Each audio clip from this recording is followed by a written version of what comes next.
බොහොම ස්තුතියි. අද තේ වගාව ගැන පොඩ්ඩක් අදහසක් ඉදිරිපත් කරන්න හිතුණා. අපි කොහොමද අලුතින් තේ වගාවක් පටන් ගන්නෙ? තේ වගාව ගැන මොකක්ද අපි දරන මතය? ගොඩාක් කට්ටිය හිතනවා තේ වගාව කියන එක සාර්ථක වෙන්නේ ඒකේ තියෙන ලක්ෂණත් එක්ක. ඉතින් අපි හිටවන ප්‍රදේශය අනුව මොකද්ද අපි තේ වගාවකින් බලාපොරොත්තු වෙන්නේ? තේ වගාවකින් බලාපොරොත්තු වෙන්නේ වාණිජ්‍ය භෝගයක් හැටියට අපි මොනවද හිටවන්නේ? තේ හිටවනවද, කුරුඳු හිටවනවද, පොල් හිටවනවද? මොකද්ද හිටවන්න ඕනේ? ගොඩක් කට්ටියට තියෙන ප්‍රශ්නයක් තමයි අපි මොකද්ද හිටවන්න ඕනේ කියන එක. එතකොට ඒකෙද්දී අපි තීරණය කරන්නේ සාමාන්‍යයෙන් අපේ වර්ග ප්‍රමාණයෙන් අපි කියමු අක්කරයකට අපිට තේ ඉඩමක් තියෙනවා කියලා. අපිට තියෙන අක්කරයක ඉඩමක් තියෙනවා කියලා. ඒ අක්කරයක ඉඩමෙන් අපිට වැඩිම ආදායමක් ලබා ගන්න පුළුවන් මොන භෝගයේ හිටවුවොත්. ඉතින් මම අද කතා කරන්නේ තේ වගාව ගැන. තේ වගාව ගැන කතා කරන එකට මූලික හේතුව තමයි තේ වගාවෙන් අපිට කොච්චර මුදලක් ලබා ගන්න පුළුවන්ද කියන එක. ගොඩක් කට්ටියගේ තියෙන එක එක මත තියෙනවා. ඉතින් මම ඉදිරිපත් කරන්නේ සාමාන්‍යයෙන් මේකයි. අපි තේ වගාවක් කරනවා නම් තේ වගාවෙන් අපිට උපරිම ලාභයක් ගන්න පුළුවන් නම් තේ වගාව සාර්ථකයි. ඉතින් මේ ටික මතක තියාගන්න.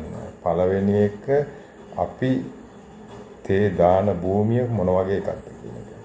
ඒක සාමාන්‍යයෙන් බෑවුම් සහිත ඉඩමක්ද, තනිතලා ඉඩමක්ද, ගල් මුල් සහිත ගල් සහිත ඉඩමක්ද? ඒ වගේ භූමියේ සාමාන්‍යයෙන් තියෙන ස්වභාවය අනුව අපි තීරණය කරන්න ඕනේ ඒකෙට අපිට ගැළපෙන භෝග වර්ගය මොකක්ද කියලා. අපි කියමුකෝ දැන් තේ වගාවට ගැළපෙන භූමියක් අපිට තියෙනවා. එතකොට භූමියේ මීට ඉස්සෙල්ලා මොනවද වගා කරලා තියෙන භෝගය? මොනවද කැලෑ ඉඩමක්ද නැත්නම් ඉස්සෙල්ලා මොනවා වගාවක් තිබ්බ ඉඩමක්ද? ඒක අපි තේරුම් ගන්න ඕනේ මොකද්ද තියෙන්නේ කියලා. ඉතින් සාමාන්‍යයෙන් නිර්දේශය නම් අපි තේ හිටවන්න ඉස්සෙල්ලා මාන හෝ ගෞතමාල හරි මොකක් හරි තෘණ වර්ගයක්. ඒ කියන්නේ පස පුනරුත්ථාපනය කරන්න කිටෝලා අවුරුදුකමාරක් දෙකක් අපි තියන්න ඕනේ. එතකොට තමයි පස්සේ ගුණාත්මක භාවයේ ව්‍යුහය හොඳට සාර්ථකව හැදෙන්නේ. හැබැයි මේ දේ හැමෝටම කරන්න බෑ. මොකද ගොඩාක් කල් බලන් ඉන්න බෑ. මොකද අවුරුදු දෙකක් දාලා ඊට පස්සේ ආයෙ තව අවුරුදු දෙකක් යනවා දළු ගඩන්න. එතකොට අවුරුදු 4ක් ගිහිල්ලා. ඉතින් එහෙමනම් අපිට පුළුවන් සාමාන්‍යයෙන් අපි තේ හිටවන්න පටන් ගන්නවා නම් අපි සාමාන්‍යයෙන් අපි හිටවන තේ වල අනිවාර්යයෙන්ම හොඳ ජැඹුරට හෝ නැත්නම් කාණු විදියට කපලා ඒකට කම්පෝස්ටින් දාලා ඒකට අවශ්‍ය කරන පාංශු ප්‍රතිකාරක ක්‍රම යොදලා අපිට තේ වගාව කරන්න පුළුවන්. ඊටත් ඉස්සෙල්ලා තව දෙයක් තියෙනවා. අපි පස්සේ ගුණාත්මක භාවය පරීක්ෂා කරන්න ඕනේ. පස්සේ pH ගේ ලවණතාවය, ආම්ලික ලවණතාවය කොච්චර ප්‍රමාණයක් තියෙනවද කියලා. සාමාන්‍ය තේ වගාවට නම් 4.5 5.5 අතර ප්‍රමාණයක් pH ගේ තියෙනවද කියලා අපි ඉස්සෙල්ලාම බලන්න ඕනේ. එතකොට pH ගේ අඩු නම් pH ගේ අපි බැලන්ස් කරගන්න ඕනේ. එතකොට pH ගේ වැඩි නම් ඒත් බැලන්ස් කරගන්න ඕනේ. අපිට ඒකට ඩොලොමයිට් පාවිච්චි කරලා අපිට පුළුවන් අවශ්‍ය ප්‍රමාණයට අපේ pH ගේ බැලන්ස් කරගන්න. එතකොට අපි දැන් සාමාන්‍යයෙන් ඉස්සර ඉඩමක් ගත්තොත් එහෙම ඉඩමේ තියෙන වල්ගස් අරවා මේවා සම්පූර්ණයෙන්ම සුද්ධ කරන්න ඕනේ. සුද්ධ කරලා ඒකේ සම්පූර්ණයෙන්ම අවශ්‍ය පොඩි මුල් කෑල්ලක්වත් නැති වෙනකන් සාමාන්‍ය මුල් වලින් අපිට ඉස්සරහට සුදුපුස් රෝගය ඇතිවීමේ අවදානම ගොඩක් තියෙනවා. ඒ නිසා ඒවා ඔක්කොම අඩු කළා අපි පටන් ගන්න ඕනේ අපේ තේ වගාව හරියට කරන්න.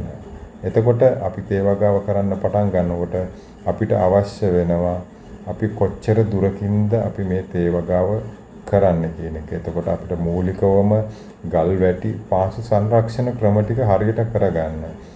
අපි හරියට ගල් වැටි ටික, කාණු ටික අපි හරියටම සලකුණු කරගෙන ඒ ටික කරන්න. ඊට පස්සේ ඒවක් කළාට පස්සේ පස හොඳට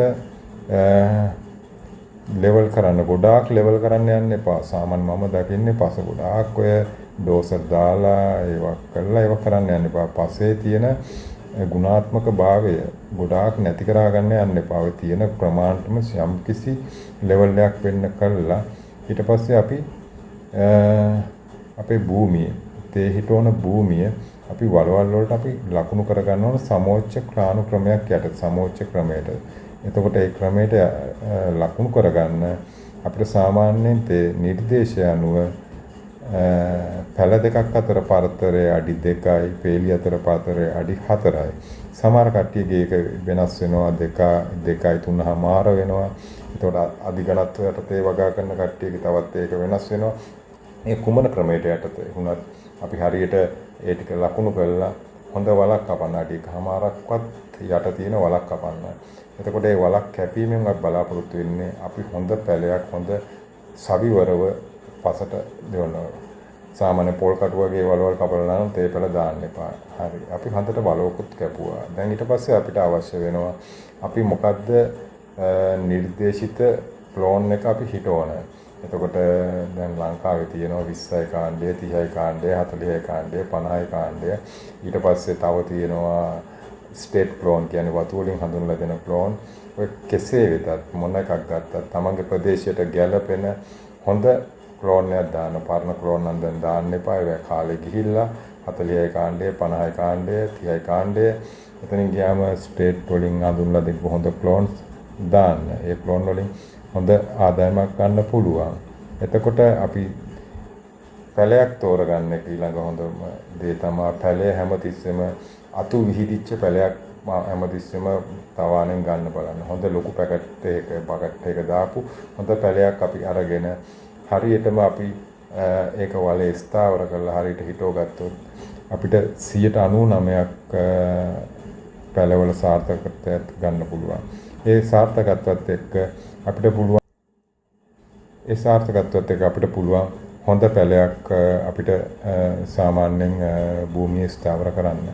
ඉතින් ඒ ස්ථාවර කරන භූමියත් එක්ක අපිට පැලයට කරන්න පුළුවන් ප්‍රතිකාර ක්‍රම ඊට පස්සේ පැලයක් හිටෙව්වට පස්සේ ඒ පැලයට හැමතිස්සෙම අපි ආධාරකයක් හිටවලා පැලය හුළඟින් හෝ අනිත් වෙන ස්වභාවික බලපෑම් වලින් වළක්වා ගන්න අපිට පුළුවන් මේ පැලේ ආධාරකයක් දෙන්න.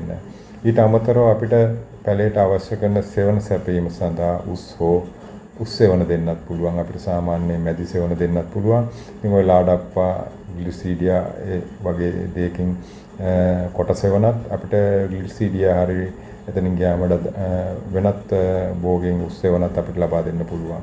ඉතින් ඔය ආකාරයෙන් අපිට සෙවනත් සපයවට පස්සේ පැලෙත් හිටෙව්වට පස්සේ ඊට පස්සේ අපිට පුළුවන් පැල දෙකක් අතර පරතරය කියන්නේ නිරාතර පරතරයට යම් කිසි ආවරණයක් මල්චයක් ඒ කියන්නේ එතකොට අපිට ඒකට යොදන්න පුළුවන් තෘණ එතනින් ගියාම අපි මාන හරි ගෞතමාල් හරි තියෙනවා නම් ඒවා නැත්තම් ග්‍රීන් මැනුව ඒ කියන්නේ කොළ කොටස් කොම්පෝස්ට් ඒ වගේ ඕනම දෙයක් යොදලා පස්සේ ස්ථාවර භාවයේ ගුණාත්මක භාවය හොඳට වැඩි කරගන්න පුළුවන්. මෙන්න මේ දේවල් හරියට කළොත් අපිට හොඳ තේ වගාවක් යන්න පුළුවන්. සමහරලාට ජල සම්පාදනයේට අපිට බිඳු ජල සම්පාදනය නැත්නම් විසිරුණු ජල සම්පාදන ක්‍රම ඒ වගේ දේවලුත් අනුගමනය කරන්න පුළුවන්. එතකොට හොඳ තේ වගාවක් ඇති කරගන්න පුළුවන්. ඊට පස්සේ අපිට සාමාන්‍යයෙන් ඒ වගේ තේ වගාවක් ඇති කරගත්තොත් අපිට කවදාක්වත් තේ වගාවෙන් අපිට පාඩුවක් වෙයි කියලා හිතන්න අමාරුයි. මොකද අපි හොඳම තත්වයෙන් තේ වගාව නඩත්තු කරගෙන යන හින්දා. නැතුව අඩිතාලම ඒ කියන්නේ ස්ථාවර අඩිතාලමක් නැතුව හරි ෆවුන්ඩේෂන් එකක් නැතුව තේ හිටෝලා ඊට පස්සේ ආදායම් බලාපොරොත්තු වෙනවා නම් ඒකෙන් වෙන්නේ අපිට නියම ආදායමකට යන්න බෑ. මොකද අපේ පදනම සාර්ථක නැහැ. හොඳ පදනමක් එක්ක ගියොත් එහෙම අපිට සාමාන්‍යයෙන් අවුරුදු 25 30 යනකම් අපිට සාමාන්‍යයෙන් තේවල ආදායමක් ගන්න පුළුවන්. තේ වගාව පාඩුයි කියන්නේ ප්‍රධානම හේතුව ඒකයි. අද තියෙන ලේබර් චාර්ජ් කියන්නේ කම්කරු කුලියත් එක්ක කම්කරුවන්ගෙන් ගන්න කුලියත් එක්ක කම්කරුවෙකුට සෑහෙන මුදලක් ගෙවන්න වෙනවා. එතකොට අපි ඒව ඔක්කොම එකතු කරලා බැලුවොත් එහෙම අපිට ඇත්තටම තේ වගාවෙන් යන්න පුළුවන් ප්‍රමාණය ලාභයකට යන්න පුළුවන් ප්‍රමාණය සෑහෙන උත්සාහයක් දරන්න ඕනේ. හැබැයි ඒක රඳා පවතින්නේ අපි ලබන දළු ප්‍රමාණය අක්කරකින් ගන්න ආදායමයි. අක්කරකින් අඩුම ගානේ අපිට යන්න පුළුවන් කිලෝ 750ක්වත් යනකොට අපිට මේක හොඳ සාර්ථක ව්‍යාපාරයක් දක්වා ගෙනියන්න පුළුවන්. ඒ ව්‍යාපාරය දක්වා ගෙනියන්න නම් අපි අඩුම ගානේ මේ ස්ථාවර ෆවුන්ඩේෂන් එක මූලික අඩිතාලම හරියට යොදාගෙන තියෙන්න ඕනේ. නැත්නම් අපිට සාමාන්‍ය අක්කරයකින් 200 300 400 වගේ තමයි සාමාන්‍ය කඩන්න පුළුවන් වෙන්නේ. එතකොට තේ වගාව පාඩුයි. මේක පාඩු වෙන්නේ මේ විදිහට අපි හැමතිස්සෙම දේවල් කරගෙන ගියොත් අපිට දැන් තේ වගාවේ අලුත් යන්ත්‍ර සූත්‍ර ඇවිල්ලා තියෙනවා. එතන ගියාම දළු ලැබීමේ යන්ත්‍ර ඇවිල්ලා තියෙනවා. දළු ලැබීමේ ක්‍රම තියෙනවා. ඉතින් ඒවත් අපිට භාවිතා කරලා අපේ නිෂ්පාදන වියදම ඉස්සරහදී අඩු කරගන්න පුළුවන්. එතකොට අපි මේ කතා කළේ කොහොමද තේ වගාවේ ලාභ පාඩු ඇතුව මේක ලාභ ලබන ව්‍යාපාරයද ලාභ ලබන වගාවද. ඇත්තටම මම කියනවා මේක සාමාන්‍ය ලාභ ලබන වගාවක්. මේක හරියට කරන ගොඩාක් කට්ටිය ඉන්නවා. හොඳ දැනුමක් ඇතුව හොඳට කරන කට්ටිය. සමහර කට්ටිය ඉන්නවා මේක උඩින් පල්ලෙන් කරලා අන්තිමට කියා ගහනවා මේකේ ලාභ නැහැ මේකයි මෙච්චර යන වෙන්න පුළුවන්. දෙපැත්තම සාධාරණයි. හැබැයි මම දකින්නේ Tamanට පුළුවන් ප්‍රමාණයක්. ඒ කියන්නේ අක්කර භාගයක් පුළුවන් නම් අක්කර භාගයක් කරන්න. ඊට පස්සේ කාලක් පුළුවන් නම් කාලක් කරන්න. නැතුව ලොකු ප්‍රමාණ බදාගෙන අර දොඩංගොඩ බදාගත්තා වගේ ලොකු ප්‍රමාණ බදාගෙන අන්තිමටම කරගන්න බැරි වෙනකොට කෑ ගහනවා පාඩුයි කියලා. හැමතිස්සෙම උපදෙස් ගන්න. Taman ඒ ගැන යම්කිසි දැනුමක් නැත්නම් දැනුමක් තියෙන කට්ටියකින් උපදෙස් ගන්න. අද තියෙනවා තේ පරීක්ෂණ ආයතනය තියෙනවා, කුඩා තේ වසංගන අධිකාරිය තියෙනවා. එතනින් ගියාම අපිට ඕන කෙනෙක්ගෙන් දැන් තාක්ෂණික ක්‍රමවේද තියෙනවා. අපේ මේ ජංගම දුරකථනයක් අතර ගත්තොත් එහෙම අපිට ඕනම උපදේශයක් ඕනම දෙයක් අපිට බලන්න පුළුවන්. ඒවෙන් අවශ්‍ය කරන දේ ගන්න. අනවශ්‍ය දේවල් ඔලුවට ගන්න එපා. සමහර කට්ටියගේ සමහර දේවල් තියෙනවා. ඒවා ගොඩාක් දේවල් සාර්ථක දේවල් නෙමෙයි. ඉතින් ඒවා සාර්ථක පැත්ත ගන්න.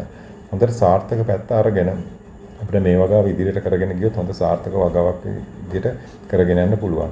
සමහරවිට අපිට මේ තේ වගාවේ මුල් කාලයේදී අපිට පොඩි අතුරු භෝගත් කරන්න පුළුවන්. මොකද අපි භූමියෙන් ගත්තොත් ඒ භූමියෙන් ගන්න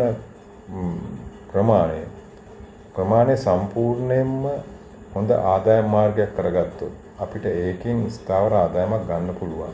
එතකොට අපිට තේත් එක්ක අපිට ගම්බිරිස් වගාව යන්න පුළුවන්. අද ගම්බිරිස් ඒ කියන්නේ සෙවන ශාකත් එක්ක එකක් කර එකක් සාමාන්‍යයෙන් එක සෙවන ශාකයක් කර තව සෙවන ශාකයක අපිට ගම්බිරිස් වගා කරලා ඒකිනුත් හොඳ ආදායම් මාර්ගයක් ගන්න පුළුවන්. අපිට ඒකම මුල කාලෙදී තේගා හැදෙන්න අපි සාමාන්‍යයෙන් අවුරුදු එකමාරක් දෙයක් විතර යනවා. ඒ කාලෙදී මැදට අපිට සාමාන්‍යයෙන්